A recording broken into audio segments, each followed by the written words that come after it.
pours love into the family. He pours love into the home, so his love can overflow into the world. I want to spend my life mending broken people. I want to spend my life removing pain. Lord, let my words heal a heart that hurts. I want to spend my life mending broken people, so his love can overflow into the world.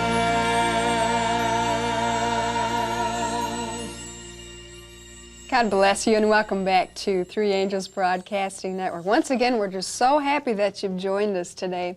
You know, according to the Bible, the only people that we should try to get even with are those who have been good to us. You know, the Bible says in Proverbs chapter 3, verse 27, "Do not withhold good from those to whom it is due." And one person that has been so good to us that we owe them our very lives is our mothers. And here's just a little reminder of what mothers are to us. Mothers are blowers of noses and washers of ears, smoothers of bump spots and wipers of tears, scrubbers of dishes and wielders of mops, grandmas for dollies and winders of tops, bathers of babies and umpires of spats, finders of rubbers, mittens and hats, helpers with lessons and makers of beds, shakers of dust cloths and combers of heads, button sewer honors and winders of clocks, menders of dresses and darners of socks, tellers of stories and readers of books, judges and juries of conduct and looks, doctors of heartaches and hearers of prayers, general directing of family affairs, tenders of home fires and builders of men. Oh, for the gift of an adequate pen. You know, someone very accurately once said that the hand that rocks the cradle is the hand that rules the world. Not only are the hands of Christian moms busy doing things to keep the kids clean and the home running smoothly, but their hearts and their minds are busy as they pray for their children and as they work with their children in shaping their characters. Words can't begin to describe all the things that moms have done for us and what they still do for us. And if anybody is worthy of a little extra special treatment on this earth, it's Mom. And since Mother's Day is just around the corner, we've invited Barbara Kerr to come to 3ABN and to help us with some ideas to give Mom some extra special treatment. And as I've said before, I like to call Barbara the Julia Childs of vegetarian cooking. And Barb has created, especially for this program, some very special vegetarian gourmet dishes just for Mom. So get your pen and your paper ready, or just turn on your VCR, because you won't want to miss these recipes. But before we go to Barbara, let's go to the Lord in prayer. Father, in Jesus' name, we just want to thank you so much for the gift of our mothers. Thank you, Lord, for the love that they give. Thank you, Lord, for the time that they've invested in their families and that they continue to invest in their families. And we just ask a special blessing on moms today, the grandmas and the different moms, the stepmoms that are watching this program today. I just pray, Lord, that you pour your blessing out upon them. And we thank you, Lord, that you're always there to hear us and to answer us as we pray. Amen. You know, for many of us, I think we've heard about the story of Christ and about what he had done for us first from our mothers. And here to sing about it at this time is Nathan Marks. We'd like to invite you to come on into our living room and listen to his message and song.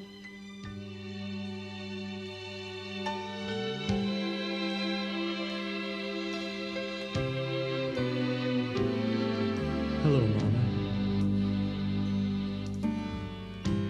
I just called to to tell you all those tears you shed for me were not in vain.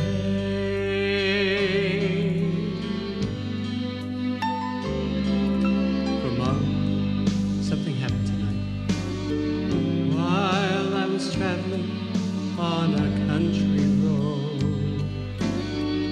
I thought that you should be the first to know I'm not the same.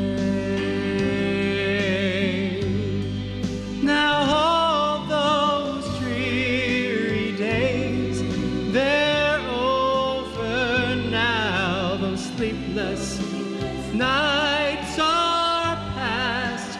All those prayers that you have prayed so long, they're answered now at last.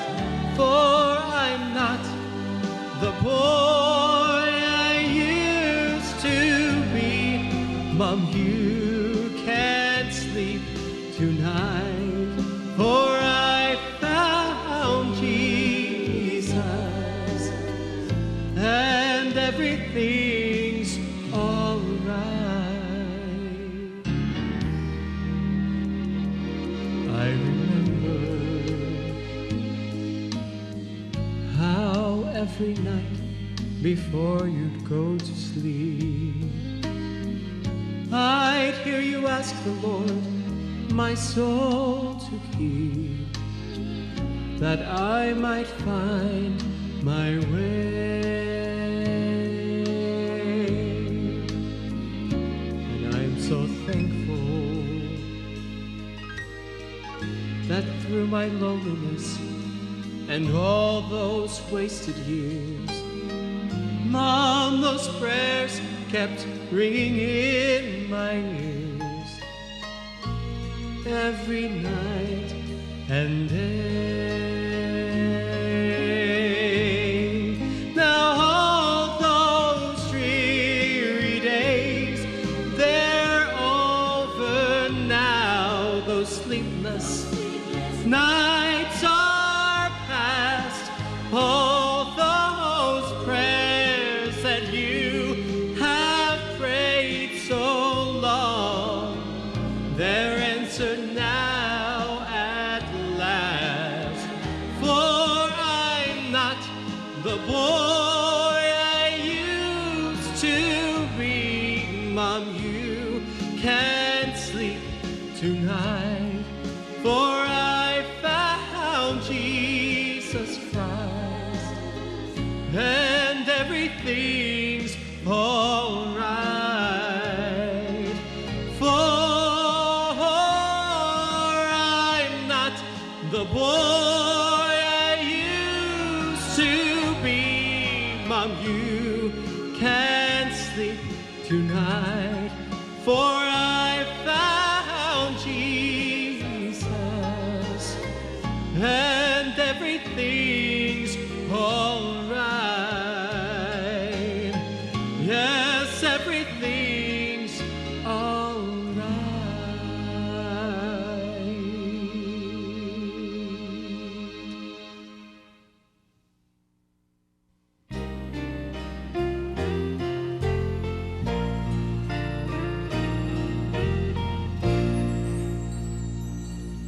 Well, I'm so happy to welcome you back to the 3ABN Kitchen, and I'm very happy to welcome Barbara Kerr back to the 3ABN Kitchen. Do you know, when Dan and I travel and we go to different churches, many times people will come up to me and they'll say, that Barbara Kerr, she makes the most wonderful, wonderful dishes. Thank you. You're gonna So make me blush. So the recipes that the Lord is helping you to develop are being a blessing all over the place. Thank you. That's a good feeling, because every day, Linda, I'm on my knees praying about recipes. And I know some people would think that that's a really strange thing to pray for, but I just feel like there is such a need, and so many people are out there, they don't know what to do, they don't know how to cook, and they don't know how to change their style and put new things in their pantry. So I'm glad to help. Thank you for telling me that, and thank you guys for making them and liking them. That's wonderful. Now, for those viewers who maybe are not familiar with your testimony, could you maybe briefly share how the Lord impressed you to change your diet? Sure. It started 18 years I've had Crohn's disease, and that's an inflammatory bowel disease. It's not something that people talk about on national TV because it's very embarrassing, but I'm willing to say just about anything. I feel like God is able to use something that was bad and turn it into something good. That's right. And a lot of this had to come through switching from a heavy meat-eating diet to one that is vegetarian and one that has more natural ingredients. And I have a big problem with healthy food that doesn't taste so good. And so my emphasis, because I'm such a finicky eater, is trying to come up with recipes. Like if everybody else in the world can have a great pumpkin pie or a chocolate pie, or, you know, I really have missed the sweets. They seem to be my specialty. I want one too that I can eat that's made out of more healthy ingredients that actually taste like a pie is supposed to taste like, or, you know, an entree with healthy ingredients for something. So I just have a burning passion to help people that are sick find other ways to use food and diet to become healthier. That's right. And God has opened the doors miraculously to do that. So. Well, today we're going to be cooking a very special Mother's Day dinner. Yes, we are. And I wanted to give you the opportunity to talk about your mom. Now, she's the inspiration behind this meal. Yes, she is. And my mother is probably the dearest person in the world to me. Hi, Mom. She lives in Yakima, Washington, and she's my best agent. I mean, when she finds out that something's going to air on 3ABN, she's calling all of her girlfriends and relatives and saying, "You've got to turn on Barb." And she's so sweet. She has been my helper, the very strong person in my life growing up. And I owe where I am today largely to my mother, and she's a wonderful person. And so well, we're blessed to have you on 3ABN because of your mother. Oh, yes. Go ahead, you tell that story. She sent us all kinds of videos of Barbara, and we happened to be out on the West Coast, and I met her personally, and she said, "You have got to have my Barbara on your program. She is so talented. She creates her own recipes," and we're very thankful that she introduced us to you. You know, the funny thing is that I never would have sent the video that my mother put in your hands to 3ABN because I was doing amateur community cooking shows in my own kitchen in Fort Wayne, Indiana at the time, and she took some of those, produced by me, edited by me. I mean, I had no experience with that. You just called volunteers and did it, and she stuck it in your hands, and so God really opened doors. So but thank you for having me, and, yes. and I love you, Mom. Yes, yes. So, but we have a great menu today. We're going to go through several things, but tell me a little bit about your mother first before we get started. Well, my mother lives in Nevada, and she is a paralegal. I just think she's a genius. She is very talented. She's working for a group of attorneys out there. And I wish she just lived a little bit closer, especially around the holidays when when the family gets together. Right. You really miss Mom. Right. Right. It makes it nice if they can cook and have some of those dishes that just Mom makes really well. That's right. Is your mother like that? Is she a good cook? She's an excellent cook. And actually, where Dan and I differ, I think Dan's mom cooked things very simply. And where my mom, she was kind of like you. She liked gourmet foods, and she liked to try all of these recipes with all these different ingredients. So I've somewhat developed a taste for that. Right. Well, you know, there's no reason why our healthy recipes have to not look pretty, not sound good, and not have appeal to the eye and being beautiful. And so I flip through gourmet magazines for ideas. I see pictures sometimes, see things that are made with unhealthy ingredients, and learn how to adapt that. And it just takes some simple things that you can do in your own home and adapt a lot of the recipes that are in your own cupboard now. And so I encourage people to try that. It's a little scary because you may make something that doesn't taste good and end up pitching it, but I do that all the time. So it's just par for the course. This is really your ministry because you just have some tremendous recipes. well, In thank fact, you. what is our first recipe for today? Well, today we're going to make some asparagus-filled crepes with a dill caper sauce, and we're going to make some veggie stuffed zucchini rounds, which I think that you'll really like. It's a spin-off of veggie stuffed mushrooms, and we're going to make some baby red potatoes.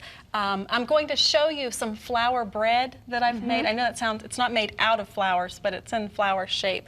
And then I have two desserts for you to pick from. They're an apple tartlets, which is a little bit like an apple pie, but it's real girl kind of food, and a lemon granita.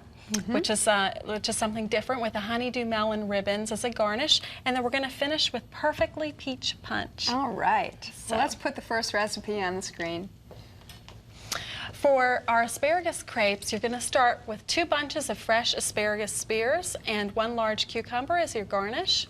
And the crepe filling ingredients are 3/4 cup water, 1/2 cup firm tofu, 1/2 cup brown rice flour, 2 teaspoons honey, 1/2 teaspoon salt, 1 teaspoon onion powder, 3/4 teaspoon dill weed. And the dill caper sauce ingredients are 1 cup of Vegenaise original flavor, 1 teaspoon dill weed, and 1 tablespoon capers drained. Now this is a great blender recipe. We're going to make our crepes first, Linda, and I'm just going to have you put those ingredients in there again. And I know that they go by fast, so I'll just say the ingredient amounts as you pour them in. And this is, we're going to make the crepes first. And this is 3/4 cup water. And then you want 1/2 cup firm tofu. And this is water packed, not silken. Okay. Although I suppose if you didn't have That really was See, now you're water-packed. becoming more like me. You just everything splashes. And then you want brown rice flour, and I can tell you this recipe does not work with whole wheat flour because it makes your crepes too gooey. All So make sure and do that. And we want our honey. Brown rice flour could be purchased where? At a health food store. Okay. I even saw it at the grocery store on the counter yesterday when I was. Let me give you a little skinny scraper here. Okay. There you go. And we've got our 1/2 teaspoon salt, 1 teaspoon of onion powder, and 3/4 teaspoon of dill weed. And all we're going to do is blend this up in the blender. And at home, I let it sit for about 5 minutes, or maybe do something else, get the pan ready. I think it just thickens up just a touch more. And but it's going to be a very thin batter as it is. So you can just put the lid on and blend that.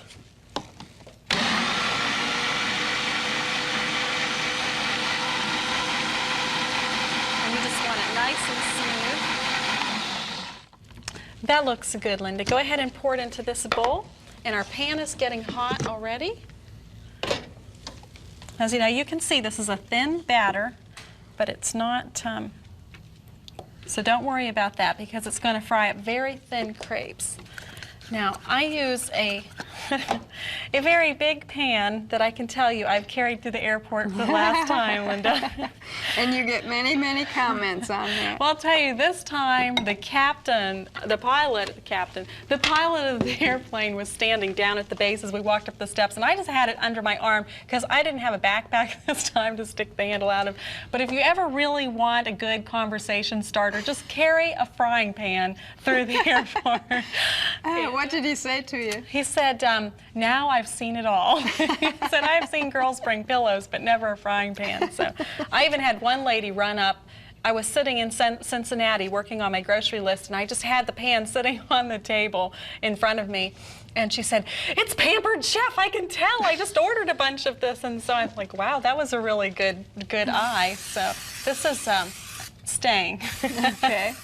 But you just want to get your skillet hot, and I'm going to turn this down, and hopefully we're not going to burn this. And then you want to make crepes that are not perfectly round. I try and make mine a little bit oblong so that they wrap around the asparagus, and you just want, and I'm going to do a test drop. Okay, see how that splatters that?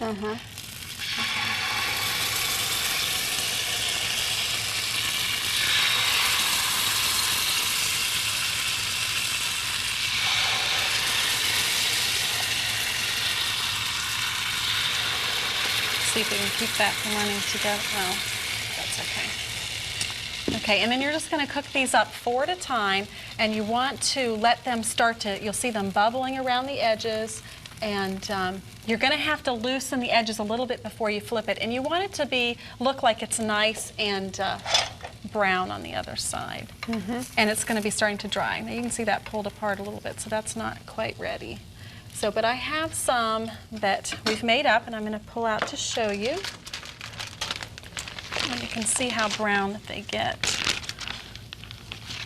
So you want the crepe to be nicely browned. Okay, but it still needs to be flexible because we're going to roll this around our asparagus. Okay. So you can go ahead and just pull out a couple of those. All right. And we're going to put them on plates, and we're going to show you how to make. Now these look like my mother's German potato pancakes. Do they? They do. I like potato pancakes. But I do not have a good recipe for that, so. Well, I'll have to share mine with you. That sounds We'll good. trade recipes. That's right. Okay, now this is setting up around the edges. And it helps to have a big skillet. I mean, obviously you don't have to cook it in a 12-inch skillet like this is, but Those it helps. non-stick skillets are really good too. So you can just see it'll look nice and bubbled, and that's our, for asparagus. Okay. Now let's go ahead and mix up our dill caper sauce, and we just need this, and then I'll let you do this. It's 1 cup of Vegenaise.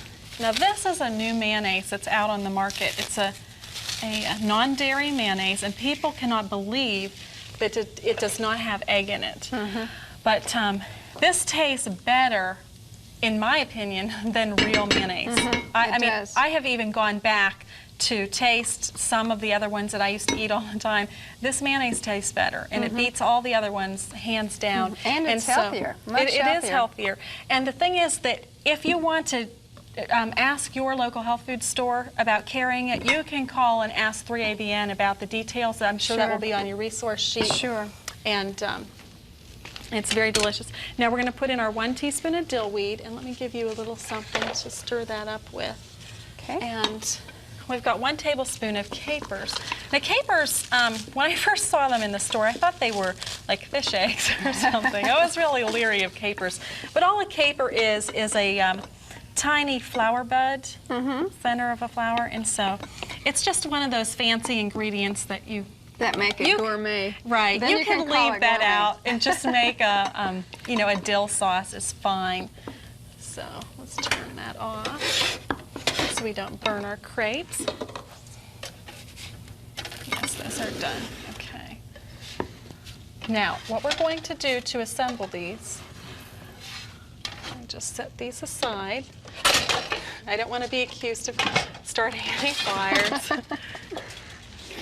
Now, you've taken your asparagus, and you want to start with 2 bunches, and this is roughly 2 pounds, but it doesn't have to be exact. And you want to try and find asparagus that is the more slender than the fat. Although right now, I mean, as it comes into season more, you're going to find the bigger ones. But I can tell you the smaller ones are more tender, and they're going to have a nicer flavor for you.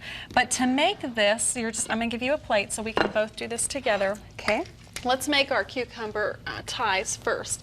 And for this, what you're going to need is 1 very long, straight cucumber and something with a garnishing edge where you can actually pull long strips of cucumber peel. Now, you don't have to do this if you've got another way that you want to tie those. And be gentle with it, because even though they're strong, they're not super strong. So we've got a few of those. Now what we're going to do is you're going to take 3 or 4 pieces of asparagus. And this has already been steamed. Yes, this has been steamed just to make it crisp tender. About 4 minutes we steamed that. And then you're just going to lay it on your crepe and kind of pull it around. Now, when you use your piece of cucumber, you want the dark green side facing in and the fleshy side out because it will tie better. Does that make sense? Mm-hmm. Okay. And then something's popping over here. Just move that off of there. Now you're going to tie it kind of like Gently. gently, like in a knot. Kind of like you're Tying your shoe. Okay. How did I do? That looks nice. Now you Okay. can just take your spoon and put a dollop of the Vegenaise over the top. Well, I broke mine, of course. I'm just going to turn it upside down and hide my boo-boo. But really, this works great. Hey, that is pretty. So, Wait, you call this food chick food because this is Yes. kind of fancy food, maybe. That's right. It's pretty. It's something that would really appeal to a woman. that's right. And you know what? If you've never eaten mayonnaise on your asparagus, you're in for a treat. Because I was introduced to this a few years ago, and you don't need a lot, but a little bit makes it taste really good, so you can kind of spread out your dill sauce. I think you're really going to like this. And of course, this is much easier when you're doing it at home and not in front of a TV camera. So we can put this out here Okay. and go on to our next dish, which is going to be our veggie stuffed zucchini rounds. And the ingredients are 4 zucchini sliced into 1-inch rounds, 1/2 cup zucchini finely chopped, 1/2 cup broccoli finely chopped, 1/4 cup carrots finely chopped, 1 tablespoon onion finely chopped, 1 cup Pepperidge Farm cubed herb seasoned stuffing, 1/2 teaspoon salt, 1 tablespoon Bill's Best chickenish seasoning, and 1/8 cup canola oil.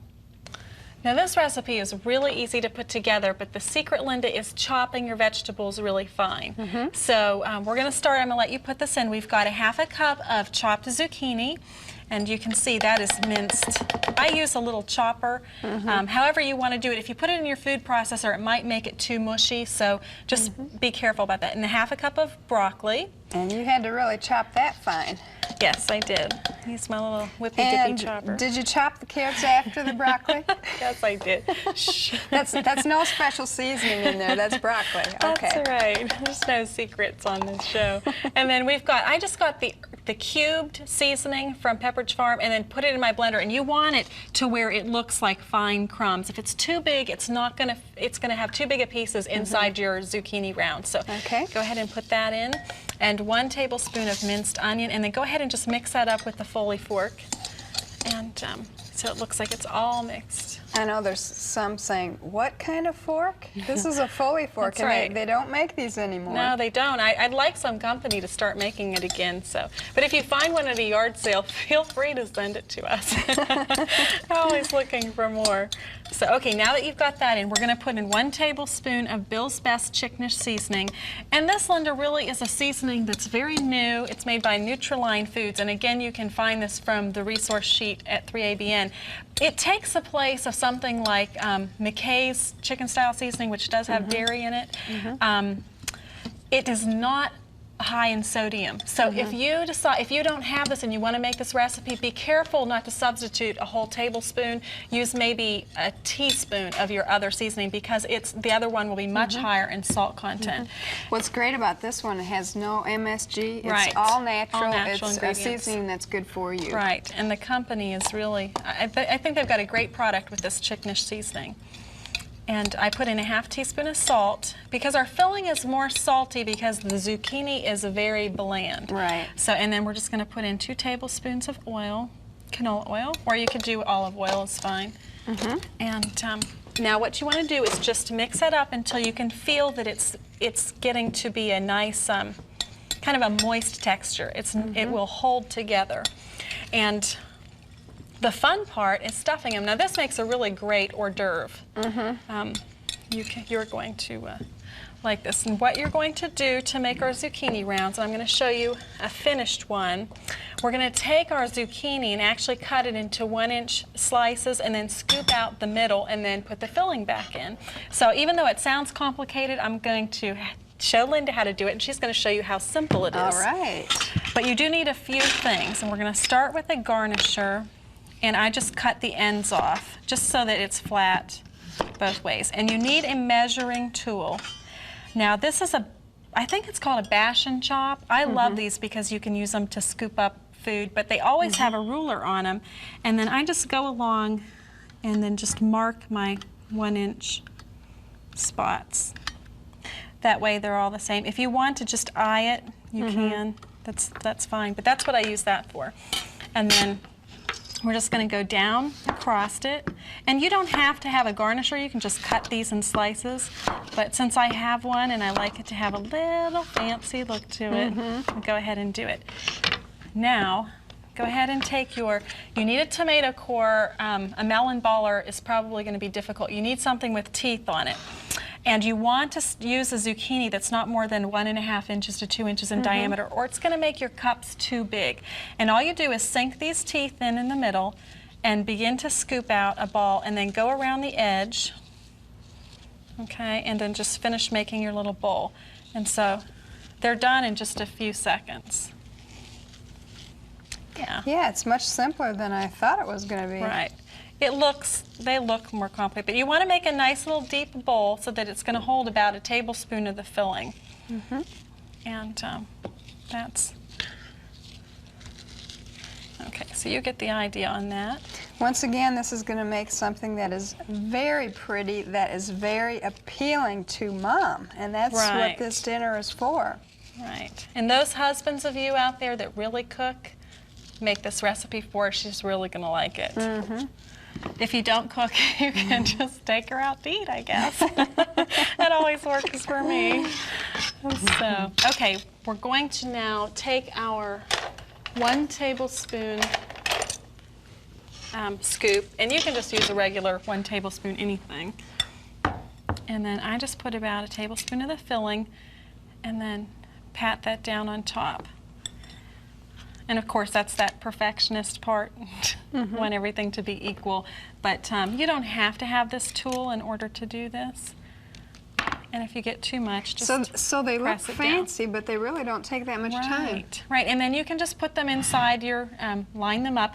And it takes about 20 to 25, depending on how big your zucchini is. And then we have some finished ones we're going to show you in just a second. So you can see, you're going to bake these at, I believe, 400 degrees. Let's get it right. 400 degrees for 15 to 20 minutes. That is beautiful. But I think that we actually baked this a little bit longer last night, so you can, or we made it just now, of 30 minutes about on this. So, but the directions will be correct in the recipe packet. So now this particular recipe is very special to us here at 3ABN because you created it right here at 3ABN. That's right. Yesterday, as a matter of fact. This girl is always working on recipes. I'm sure some of our viewers are probably asking about this pan and how necessary is it for this recipe? Any 10-inch quiche pan, I mean, you can put this in a square pan. It really doesn't matter. I use stoneware because I just like the way it bakes. When I do a lot of baking here, I can't take the chance that I'm going to burn my food, and this cooks very evenly, so that's why I bake with stoneware. Great. So, but you can use any pan that you want to cook on. Our next recipe is going to be baby red potatoes, and those ingredients are 2 pounds baby red potatoes quartered, 1 tablespoon canola oil, 1 tablespoon water, 1/8 cup fresh parsley, 1 envelope Campbell's onion soup mix, 1/8 cup water, 1/4 teaspoon salt, 1 tablespoon water, 1/2 teaspoon imitation butter flavoring. Now this recipe took me a couple tries, and the first one truly ended up in the trash, but I like this one. This is good. And I love using recipes that have red skin potatoes. And did you know these are easier to digest than brown skin potato? Is that right? Yes, they are. They're less starchy. So you're going to take small potatoes and you're going to dice them and quarter them into about this size. So we've got that. Now I'm going to let you go ahead and mix this together and go ahead and pour over our 1 tablespoon of canola oil. Okay. Let's put that over the top, and then a tablespoon of water. And then you want an 1/8 cup of fresh minced parsley. And I suppose if you couldn't find it, you could substitute the dried, but I think the fresh gives it a nice little added something. Now you can go ahead with these and see if you can get down in there and kind of mix that. If we need a bigger bowl, we can go to that. Now we're just going to put 1 package of the Campbell's onion soup mix in. Now some of the different soup mixes have dairy in them, so I do try to read all the ingredients and make sure that we're not adding that. I think I need to get you a little bit bigger bowl. I'm going to dump that in there. I wasn't going to say anything. I was just going to really... You look like you were breaking out into a sweat now. Let's go ahead and, I don't know if this is much bigger or much more of a help. Okay. See if that's easier. Oh, that's much easier. There you go. This is kind of deep. Sorry about that, Linda. No trouble. We really make Linda work on these cooking shows. Oh, it smells great. Of course, now, anything with onions, I go for it. Now, once you get this well coated, you're just going to put it into, you can put it into an oblong pan. Again, this is a 10-inch round pan. And you want to try and get it so that you don't have too many layers too high. Just kind of spread that out. And then you're going to put 1/8 cup of water into the pan just to give it a little moisture for the baking. You're going to bake this at 400 degrees covered for 40 minutes, and then you're going to bake it an additional 15 minutes uncovered. And when you're finished, we have a finished product to show you, but after it's done baking, you're going to add 2 more ingredients to the recipe. You're going to sprinkle another 1/2 teaspoon of salt over it, and you're going to add your water and imitation butter flavoring. That was 1 tablespoon water and 1/2 teaspoon imitation butter flavoring. I want to show you what this looks like when it's baked up. It smells wonderful. And if you put the butter flavor on before you cook it, Linda, it evaporates so that you can't taste it. So you need to do that afterwards. But this is a good recipe. So if you're a potato lover. So how many tries did this recipe take? Just 2. I was running out of time, so I was hoping that it would have worked the first time. But you know, I just am willing. I persevere in the kitchen, and I really think that's what you need to do. If you're someone that wants to change recipes or try it, just don't give up after the first time or the second time. So you can make it work. But we're ready for our next recipe. But I think I want to show you guys how to make some flower-shaped bread. Okay. Just a little something that's nice to add to your table, to your plate. Now this is simple. This is a flower-shaped bread tube. These are very inexpensive. You can find them at different cooking stores. All I've done is take whole wheat bread, and you can use your favorite recipe, and you want to fill the can about 2/3 full. And it's nice for Mother's Day. They also, you can get a star-shaped or heart-shaped, and obviously you can use that for different holidays, Valentine's, 4th of July. But when you put a slice of this bread on your mom's plate, and it just gives it a really nice, you know, little touch. It's just one of those things. I think women are a lot more conscious of the details. Right. Most women. So this is just a really nice thing that you can do. So, and you can put any kind of spread. You could even put your dill mayonnaise on here. So that would be excellent. But I wanted to show you how to do that, how you can add a little something special to your plate in a way that's very easy to do. So, but we're ready to move on to my favorite part, Linda, and that's the apple tartlets and the lemon granita. Let me read those tartlet ingredients for you now. You're going to need 4 cups of Granny Smith apples, peeled, cored, sliced, and chopped, 1 cup unsweetened apple juice, 1 teaspoon ground cinnamon, 2 teaspoons vanilla, 1/2 cup sucanat, 1/8 cup pure maple syrup, 2 tablespoons cornstarch, 1 tablespoon apple juice or water, and 2 17.3-ounce packages of Pepperidge Farm puff pastry sheets. Now when you take your apples, you want to, I know it sounds like a lot of work, but basically all you're going to do, Linda, is peel them and chop them really fine. You could probably put it in the food processor, but don't turn it to mush. Okay. I have a little handheld chopper that I can put right on my cutting board that chops it up, and that works great. But for this recipe, you're going to start off with your saucepan, and I've got it quite hot, so I think we're going to hear a little sizzle. It's not too bad. 1 cup of apple juice. And we're going to put our apples in. And the reason you're going to do this, you're going to pre-cook it so that it doesn't take as long, because you only have about 20 minutes in the oven. So we want otherwise your apples would come out too firm tasting. So. And then you're just going to cover this, and you want this to cook down for about 5 minutes. Now, obviously, we're not going to take that time to do that today, but you're going to cover it and just set your timer, let it simmer for 5 minutes, and go on to your next step where we're going to add our 1 teaspoon ground cinnamon. And we have 2 teaspoons vanilla, a half a cup of sucanat, which is just dehydrated cane juice with molasses added back to it. This is a wonderful all-natural sweetener that you can get in your health food store. And 1/8 cup pure maple syrup. Now this is what will give it the consistency of tasting like your apple pie. Cooks down, makes a great filling. Now while we let that cook just for a minute, we're going to mix up our cornstarch and our apple juice in this little thing here. You can go ahead and do that. Okay, this is the apple juice. And you can use water if you don't have any extra. It really won't matter. And cornstarch dissolves real easily into liquid, so even though at first it may seem real pasty, just work with it. Make sure you get all of the lumps down. And How am I doing? that looks great. I think we're ready to stir it into our apple mixture. Oh, that looks great. Oh, it smells good too. And this is going to thicken it, so you just want to pour it right into here.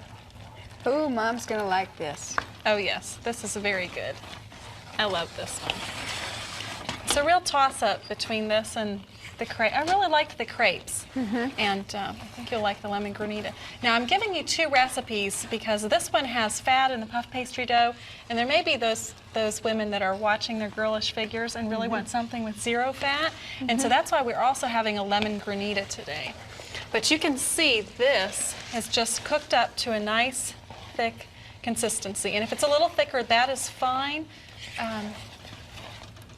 Now you're going to just turn that off. And Why don't we get a shot of the puff pastry sheets? Sure, this is something that Pepperidge Farm makes, and again, it's dairy-free, and it's not your lowest in fat ingredient, but for a special occasion, this is something that's really nice to use. So we're going to go ahead and take those out, and just check on our apple pie filling. Well, Barbara, as I'm opening this up, did I ever tell you when I was a little girl, one of the things that I really wanted most of all was an Easy Bake Oven? Oh, I love Easy Bake Oven. Did you have one too? Yes, I even bought my son one. I remember this one incident where I had a friend of mine came over and we decided we were going to make apple pies in the Easy Bake Oven. Oh no.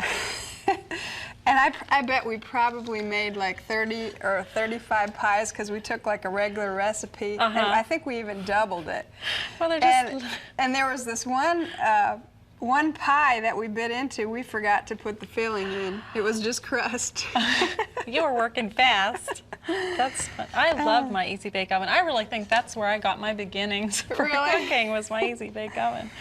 So, and I could hardly wait. I really wanted to buy one for my daughter, but we have a son. So against my husband's better judgment, I bought an Easy Bake Oven for Nathan. You did? I did. But you know, I ruined it the very first time that he and I decided to bake something. Because I think guys should know how to cook in the kitchen too.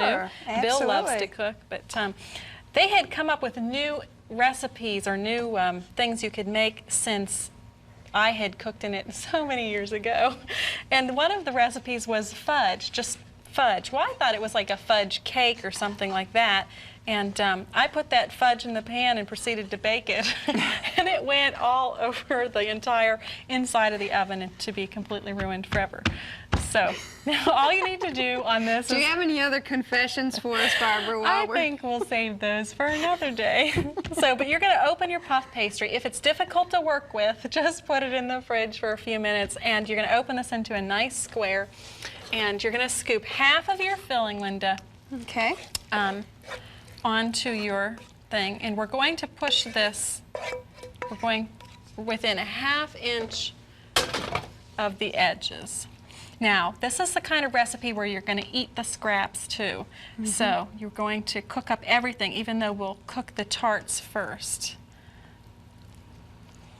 It smells good and I'm hungry.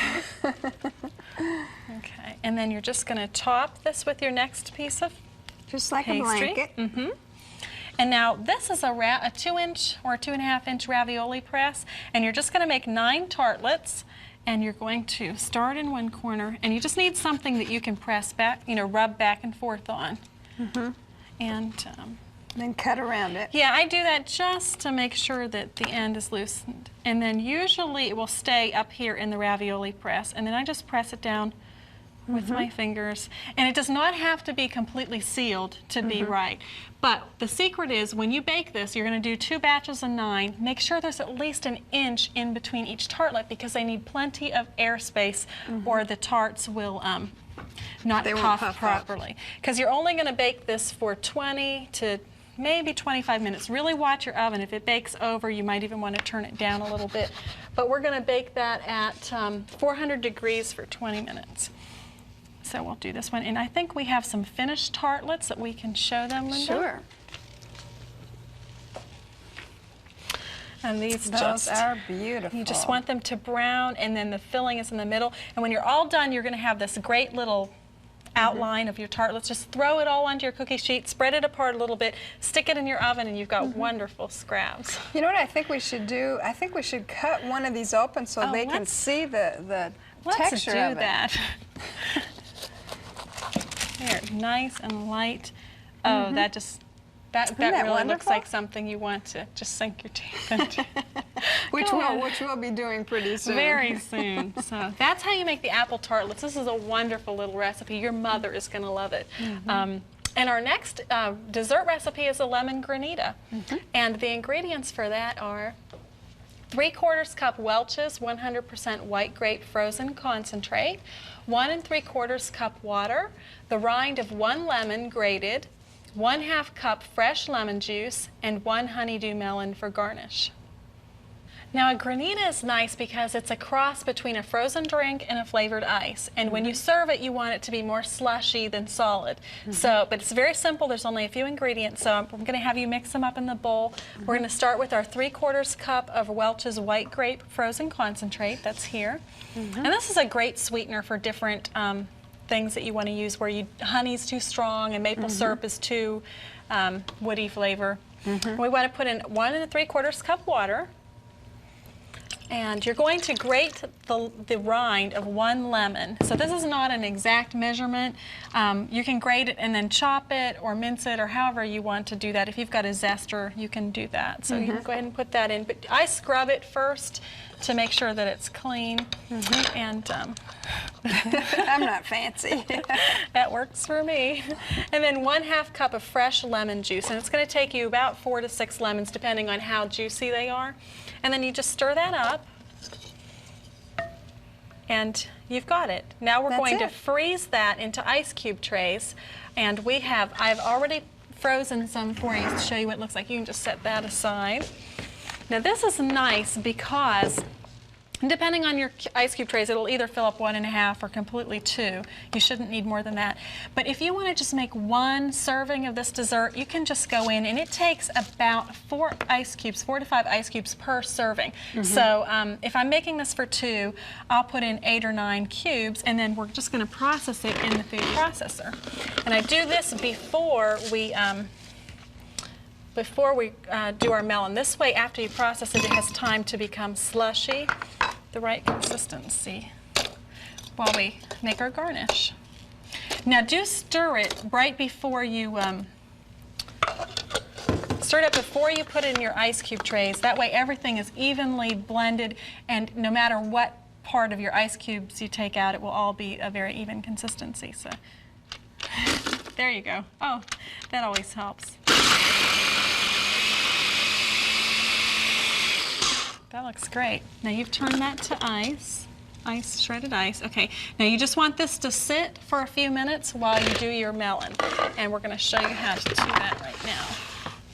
Now what you're going to do, Linda, is just take your honeydew melon, and a little tip was given to me this morning by my helper.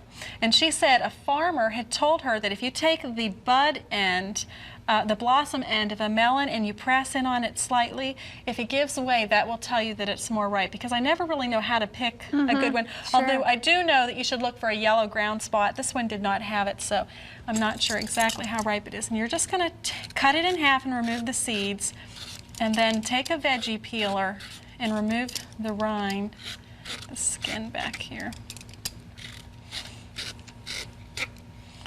Back way, and you want to get down just a little bit. Now, I'm just going to peel this onto our countertop since we're not actually going to eat this. You just want to start making ribbons with your veggie peeler. Okay, and this is going to be your garnish in the bottom of the granita. Okay, and that's very simple. Then you can take your cups, and you've got those right there, and you'll take, actually I'm not going to use those since they're on the counter, some that we did this morning, and you're just going to put your melon ribbons in the bottom. Okay, this gives it just like a little bed almost to put your ice. And if you love lemon, oh, you will really like this. This is a very sweet tart recipe, so if you like that type of food, you're really going to like this. Then just take a 1 or 2 tablespoon, I'm going to use a 2 tablespoon scoop. Now this really needs to be a little bit slushier, but we're going to go ahead and put it in so you can see how this. And then I just put 3 scoops of this in each parfait glass. That's beautiful. And you just have a really, really pretty ice. Low calorie too. Yes, this is a very low calorie. And the nice thing is that the lemon in it has not been cooked, so you've got fresh lemon. The honeydew melon has not been cooked, so that's fresh. And the more raw ingredients you can get into your bodies, really the better it is. So you have no unnatural sweeteners, so you just have a really beautiful dessert. For your mother. That is beautiful, yes. So, well, we're going to finish today with a perfectly peach punch. So let's read those ingredients for you now. We have 8 cups unsweetened orange juice, 8 cups frozen peach slices, and for the ice ring, you're going to use 2 to 3 cups of frozen raspberries and 2 to 3 cups of the above punch liquid. Boy, Barbara, sounds like a great recipe.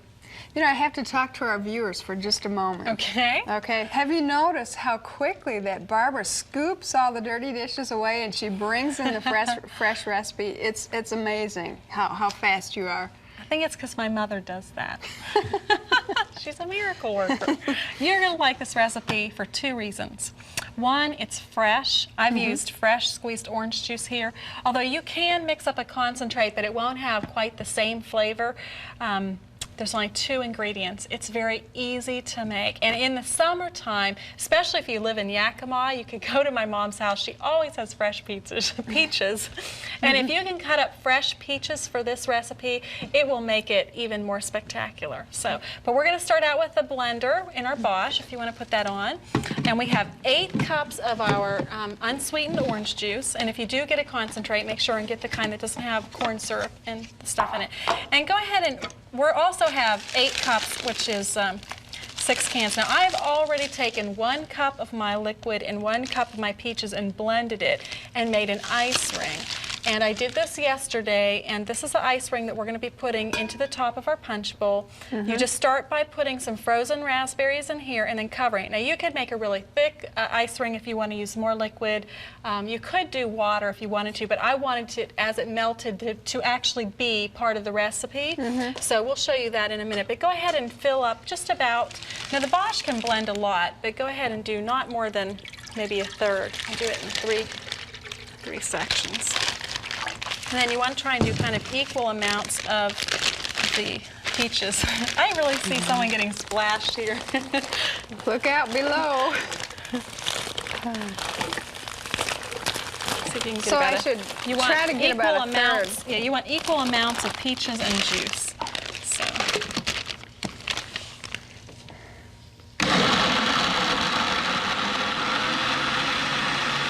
Let's add a few more peaches to that one. Looks like we're going to run out of juice faster. Okay. One more chunk. Okay.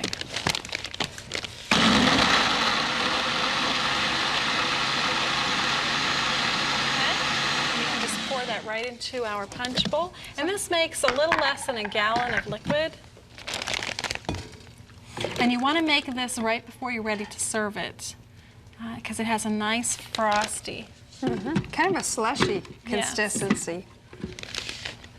There you go. Here, you go ahead and take that.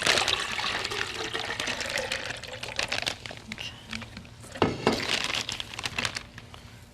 It's back to those sandbox things. Honestly, okay.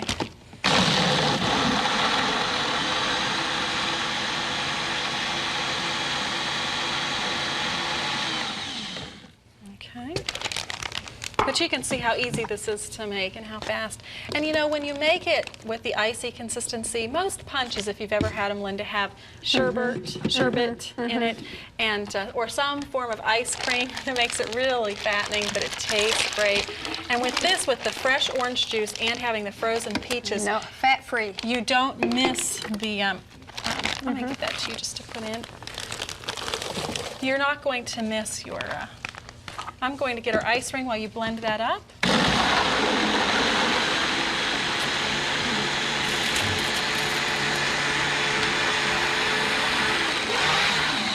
All right. Oh, that looks delicious. Well, I have a feeling that Mom's going to feel very, very special. Oh, I hope that she will enjoy all this. And you're just going to float your ice ring right on the top. That and is then you can beautiful. actually dip right from the center. You could also decorate this if you really wanted to get fancy with a few ivy leaves in the corner. Just something very pretty. So. Well, Barbara, I can't believe we're at the conclusion of this program already. They go but by so fast. I'm going to put up your address so Okay. people can write to you. That would If be you would great. like to contact Barbara Kerr, you can write to her at Taste of Health Ministries.